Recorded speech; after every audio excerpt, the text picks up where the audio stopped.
Hi, it's Rhonda Shortino. If you know me at all, you know that I try to post positive, upbeat, encouraging messages. And it's really tough to do that right now in light of what happened in Nevada with this mass shooting that seems to be completely senseless. 40 years in the insurance industry taught me to always try to drill down and figure out at what point in time an accident or other tragedy could have been prevented. And so I can't help but think of this terrible tragedy of all these people killed, of people right now as I speak fighting for their lives in the hospital, of the families who got that call. I mean, my God, the people who are traumatized, who made it, but will never ever be the same because of seeing bodies and people suffering. I mean, those are the kinds of images that you can't unsee. And so it makes me sad, and then I spend about a second being sad, and then I get mad. Like Jesus overturning the tables in the temple, angry. I look at this and I say, okay, well, we have to find some solutions. You have the people who right away go to gun control. Ugh, really? I mean, look at the trucks, the cars that have been driven into crowds of people, knives, airplanes going into buildings, okay? If people are broken and to the point of evil, they're going to find some way to do their evil, right? So I think the key here is for all of us, I'm no expert in this, I'm not a social worker, I'm not a psychologist, but I can't help but think, okay, what happened to this guy? Okay, he's an accountant, he had a good job, he's a multimillionaire, he has several homes, he's a licensed pilot, his family knew nothing. I guess his dad had robbed banks. Okay, so that's a huge clue. There was some weird dysfunction, clearly, in his childhood or his upbringing, if that's the kind of influence he had been under. But by all accounts, it looked like he was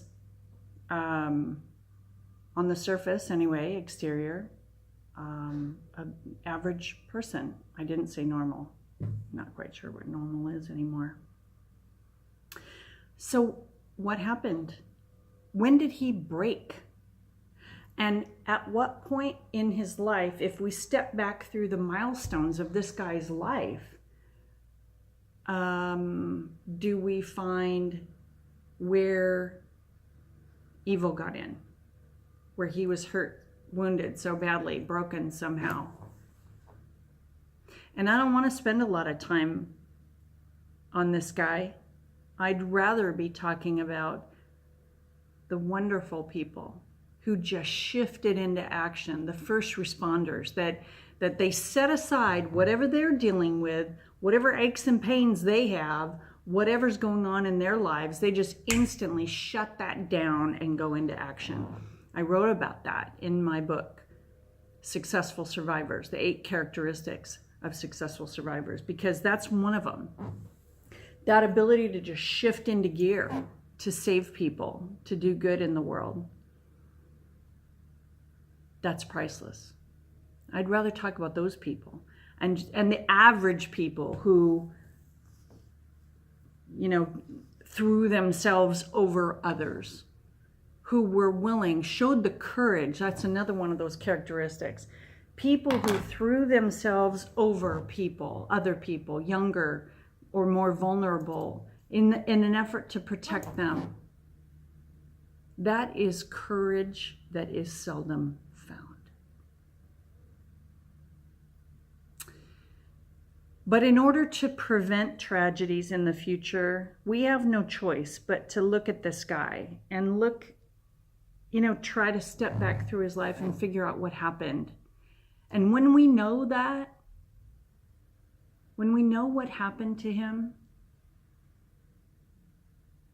or have a clue, about what it was in his childhood that was wrong, broken, that somehow he became so completely influenced by evil that he would do such a thing, then we can use that information. We mine that out of this tragedy, and we use that information to identify people who are where he was before he was broken. If we can prevent tragedy by engaging people, reaching out to them, establishing relationships with them, making them feel wanted, as though they belong, as though they're truly liked, is it possible that we could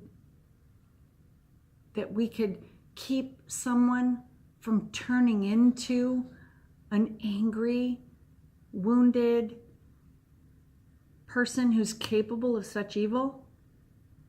I think it is. I think it is possible. I think it's possible to love people into wholeness. That's why I'm such a believer in safe families for children and royal family kids and the other just beautiful ministries that match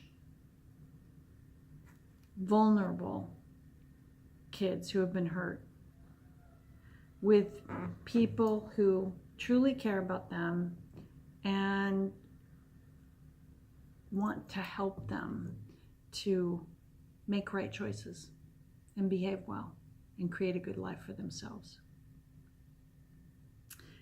The Faith is Motion initiative, community initiative, engages Safe Families for Children and Royal Family Kids and Foster Care Closet and Fristers and Teen Leadership Foundation and National Foster Parent Association, Foster Family Based Treatment Association. Oh, I think they have a new name. Sorry about that. You know, if all of us come together and try to reach out to the people on our street, in our neighborhood, in our community, who don't seem to be very well connected, maybe we can identify these folks and help them before there's more tragedy. Some people would say that I'm just idealistic and that that's just nonsense. But you know what? I'm just nutty enough and goofy enough to believe that this idealistic idea of loving people into wholeness can change the world, because it happened for me. Several people helped to love me into wholeness, and I'm now capable of loving others, and I wasn't before. Okay, enough rambling from Rhonda.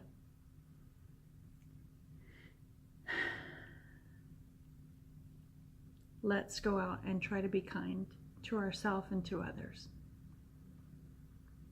That is the very best and most important thing that we can do today. Check back.